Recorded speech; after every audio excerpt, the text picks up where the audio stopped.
Hola, buenos días, bienvenidos todos a El Primer Café, tu programa matutino. Hoy estamos acá en las pantallas de Ecovisión para traerles temas de gran relevancia e importancia y mantenerlos informados. Contamos con la presencia de una doctora quien nos va a hablar acerca de la nutrición infantil. Doctora, bienvenida al canal de Ecovisión, pero déjeme presentarle acá primeramente que es médico especialista en pediatría, puericultura, nutriólogo, consejera de lactancia materna certificada y miembro de la Sociedad Venezolana de Puericultura y Pediatría Filial de Carabobo. Bienvenida, doctora. Gracias, buenos días. Encantada de estar acá y de hablar de un tema tan relevante como lo es la nutrición en esa edad pediátrica. Muy importante, buenísimo. De verdad que debemos aprovechar estos temas porque mucho desconocemos parte de cómo alimentar a nuestros niños. Sí, y que está envuelta en muchos mitos y es lo que vamos a tratar de desmentir hoy acá. Doctora Susan Baute, ¿cierto? Doctora, acá el tiempo en las pantallas es muy corto. Vamos a aprovecharlo al máximo y nos vamos directamente con el tema ya especializado que está usted bien cargada con el tema. Y vamos, ¿qué es la alimentación complementaria? La alimentación complementaria se define precisamente como la alimentación que complementa esa nutrición que ya lleva el niño, bien sea lactancia materna o un sucedáneo de la leche materna, que es lo que comúnmente conocemos como fórmula. Precisamente se llama complementaria porque no pretende sustituir la alimentación que recibe el niño. Es más, el 50% de los requerimientos deben seguir siendo aportados por la leche materna y el otro porcentaje es lo que vamos a complementar con esta introducción de alimentos diferentes a lo que ya de por sí viene recibiendo el niño. Ok, quiere decir que yo no puedo tomarme el atrevimiento de decir, ay, no le quiero dar comida, yo que le quiero dar puro pecho. No, hay una etapa en la que debemos iniciar esa alimentación porque ya la leche materna o la fórmula no va a suplir los requerimientos que necesita ese niño para su crecimiento y desarrollo.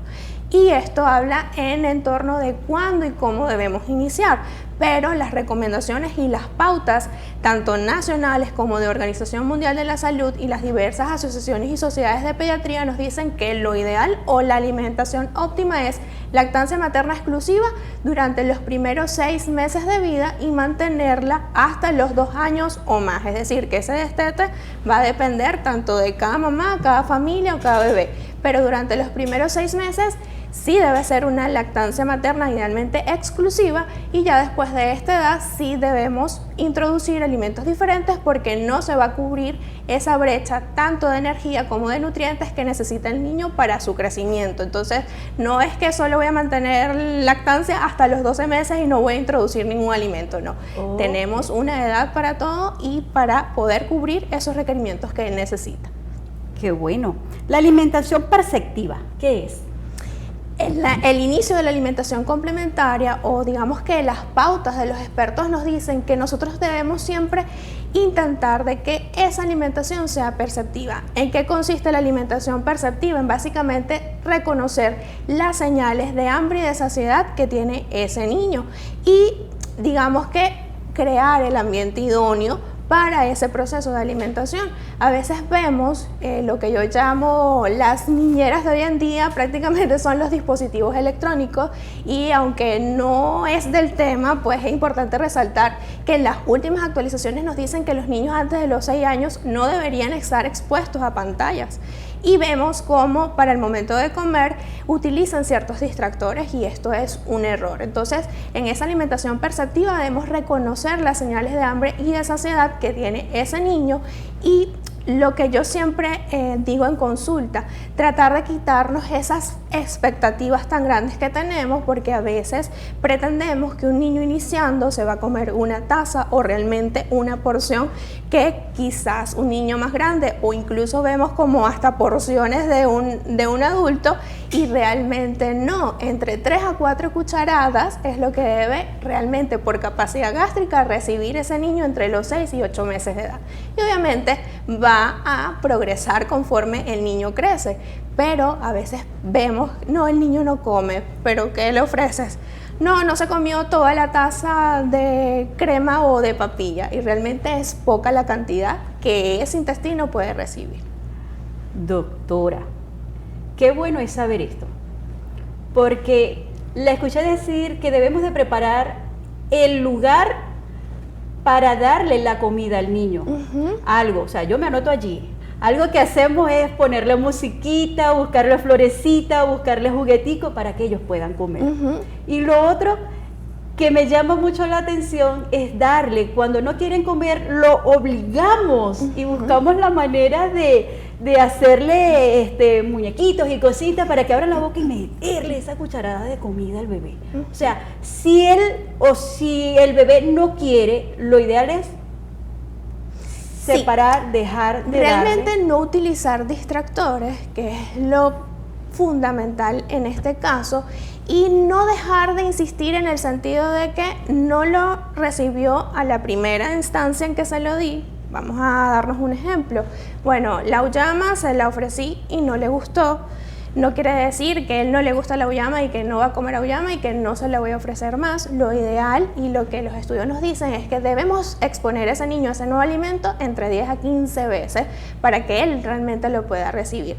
Acordémonos que estamos en una etapa de realmente transición y que ese niño tiene que acostumbrarse a esos nuevos sabores y a esas nuevas texturas a las que no venía acostumbrado recibiendo ya sea lactancia o sucedáneos de la leche materna. Entonces, no forzar, no obligar a comer, que el mismo niño les vaya brindando el ritmo de alimentación siempre y cuando nosotros ofrezcamos alimentos saludables, porque otro error que vemos es que no lo comió, pero entonces quizás un alimento que no es tan saludable pues tiene mayor predilección por ese, entonces voy a sustituir un alimento saludable por uno que no lo es para que coma algo, y en realidad allí es lo que estamos haciendo es malos hábitos de alimentación. Dios, bueno, lo que es no saber.